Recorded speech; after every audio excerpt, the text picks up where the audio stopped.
ప్రభాస్ హీరోగా నటించిన సలార్ సినిమా మొదటి 10 రోజుల్లోనే వరల్డ్ వైడ్ గా 625 కోట్లు వసూలు చేసింది. ప్రభాస్ సినిమాలు 500 కోట్ల క్లబ్ లోకి ఎంట్రీ ఇవ్వటం మరీ కామన్ అయిపోయింది. సినిమా కలెక్షన్స్ ను చూసి ఇండియన్ ఫిల్మ్ మేకర్స్ అందరూ షాక్ అవుతున్నారు. ఇప్పటికే ఈ సినిమా 500 కోట్ల మార్కును దాటేయగా తాజాగా ఇప్పుడు 600 కోట్ల మార్కును కూడా సలార్ సినిమా దాటేసింది. ఇండియన్ ఫిల్మ్ సర్కిల్లో సలార్ సినిమా హాట్ టాపిక్ గా మారింది. ప్రశాంత్ నీల్ డైరెక్షన్ లో ప్రభాస్ హీరోగా వచ్చిన సలార్ సినిమా వరల్డ్ వైడ్ గా మొదటి 10 రోజుల్లో 625 కోట్లు వసూలు చేసింది. సలార్ సినిమా కలెక్షన్స్ తో అన్స్టాపబుల్ గా దూసుకుపోతోంది. ఇక ఈ సినిమా 11వ రోజు కూడా మంచి కలెక్షన్స్ వసూలు చేయగా సినిమా 11వ రోజు 14 కోట్ల రేంజ్ లో రాబట్టిందని సమాచారం. ఇక సినిమా 12వ రోజు 12 కోట్ల రేంజ్ లో వసూలు చేసిందంటున్నారు.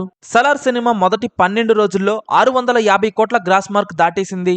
ఇక ఈ సినిమా మొదటి 12 రోజులను విజయవంతంగా పూర్తి చేసుకుని 13వ రోజులోకి అడుగు పెట్టగా సినిమా 13వ రోజు బాక్సాఫీస్ వద్ద కలెక్షన్స్ తో దూసుకుపోతోంది.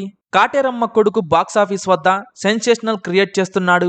ఏ సెంటర్స్ నుండి సి సెంటర్స్ వరకు, హిందీ మార్కెట్ నుంచి ఓవర్సీస్ వరకు సలార్ ప్రభంజనం గట్టిగా నడుస్తోంది.